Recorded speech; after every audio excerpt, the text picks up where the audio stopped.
Right now, a fire spread through several businesses in the Chicago-Austin neighborhood.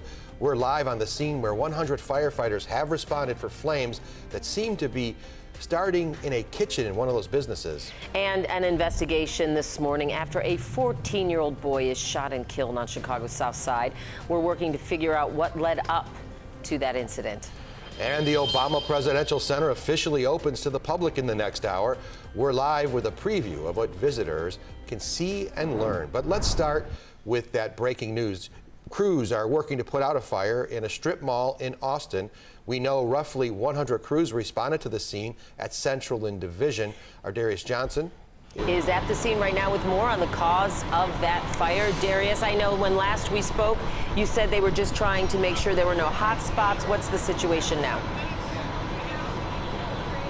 Hey there, Dana and Dave. Good morning to the both of you. I'm assuming that they have learned that there are no more hot spots here at this building, or they have not found any hot spots, because if you take a look right now, when I first brought you that shot around 8 o'clock this morning, they were still on ladders, still trying to knock out that, still trying to see if there was any active fire or any hot spots underneath the debris after that roof collapsed. However, this morning it seems as though they are just mopping things up at this point as they get ready to wrap up this scene. They have now cleared a lot of the hoses that were here, and many of the firefighters are now gathered near their trucks, starting to pull down their uniforms. Take a look at some of this video as I walk you through exactly what took place this morning.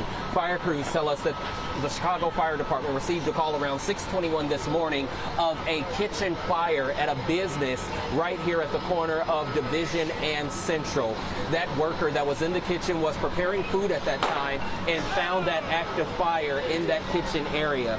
Fire crews say once they arrived on the scene, that fire had expanded too much, and they had to make this a defensive operation as it began to spread from that one business to the neighboring 4 businesses right here at this strip mall on Division Street in the Austin neighborhood.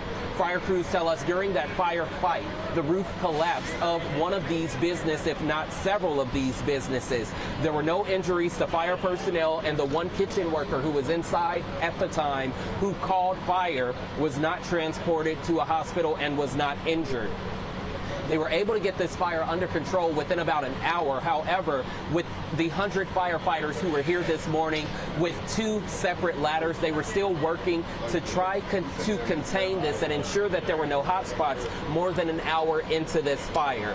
We had a chance to speak to some people who live in this area or who frequent this one restaurant here. We're told it's a jerk and barbecue restaurant. Take a listen at what one woman named Deasia had to say this morning. I was driving towards this way, but by the time I got out my car and the fire still was not put out and everybody running out their house, I'm like, what's going on? I'm thinking it's a car accident at the most. But as I was walking and I'm seeing all these fire hydrants plugged up, I'm like, okay, something might be on fire. Back out here live this morning, you can see the several businesses right here on Division Street. Fire crews tell us that it was 4 separate businesses, 2 restaurants, a grocery or a beauty supply store. You can see that here, and then the smoke and vape shop that is right here at that corner. Once again, they say that this fire stemmed from a kitchen from one of the restaurants. Again, they are still working to figure out exactly what caused this fire, but they say that they did not experience any challenges aside from that roof collapsing and this fire beginning to spread quite rapidly. We're live here in the Austin neighborhood this morning. I'm Darius Johnson, CBS News Chicago. Back to you, Dave and Dana. Darius, thank you.